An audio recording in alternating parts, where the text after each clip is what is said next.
Whatever you do for the next 3 or 4 minutes, I want you to not think about Jeffrey Epstein, and I want you to really not think about Maxwell and the fact that she has been We're not going to think about that. We're going to think about something else. We're going to think about 2016, because in 2016, Russia, Obama, when Trump was on camera asking Russia for help, and then Putin admitted he did help in the election, but Obama, Epstein files. What? Oh no, don't. I told you, don't think about the Epstein files.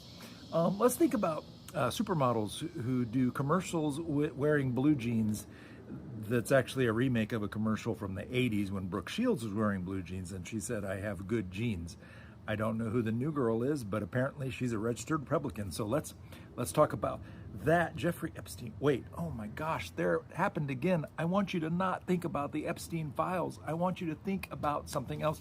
Beautiful $200 million ballroom added to the east wing of the White House. Think about that. It's going to be the greatest ballroom ever. It's going to be beautiful. It's going to be gold plated, I'm sure. And Jeffrey Epstein files. Oh, yeah. It happened. Okay, fine. Fine. I can see you're not easily distracted, and I guess we'll talk about Ghislaine Maxwell and the fact that she's been relocated to a minimum security prison about 2.5 hours from my house, down outside of Houston in Bryan, which is close to where College Station, where Texas A&M University is, in a minimum security prison. Now, the other inmates there, they tried to hide the fact that she was there. They closed all the shutters. They took measures to try to hide from the other inmates the fact that they were getting a violent criminal, but they found out anyway. Gosh, that's just such a shock to me. And now there are death threats against Ghislaine Maxwell because they don't like having a violent prisoner in a camp for non-violent, for blue-collar, white-collar crime, women only, white glove treatment. So let's see, it's minimum security.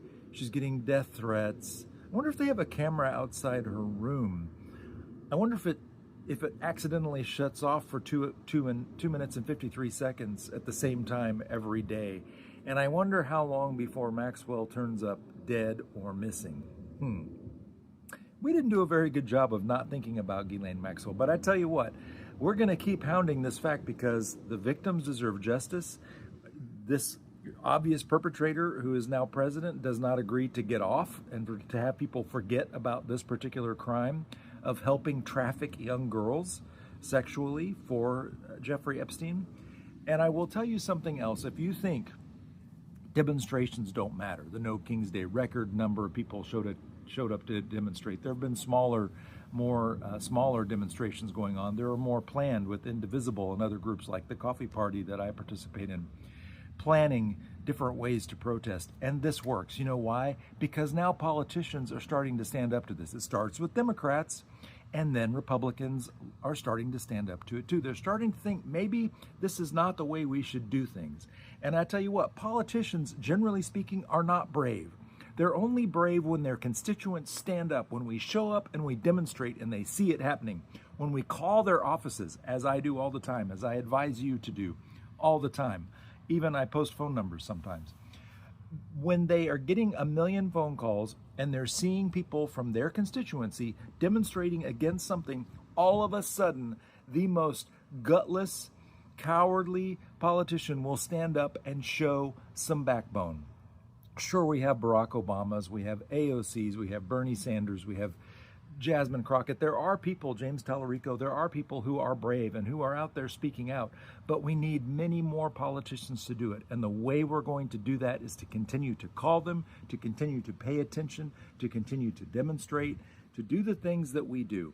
And I pledge that I will do this. I don't care if I'm on the Titanic and it's sinking and I'm playing the last instrument with the last breath that I have before we're underwater. I will continue to not let people forget. I will continue to do what I can do as a college professor, as someone who has a phone that can film a video, to make sure that the Ghislaine Maxwell, the Jeffrey Epstein thing does not get forgotten, and that we stand up to this onslaught of oligarchy that is as anti-democratic as it gets. That's not the America I live in, and I'm going to fight for it. I'm a college professor in Dallas, Texas. My name is Bill. As always, thanks for watching.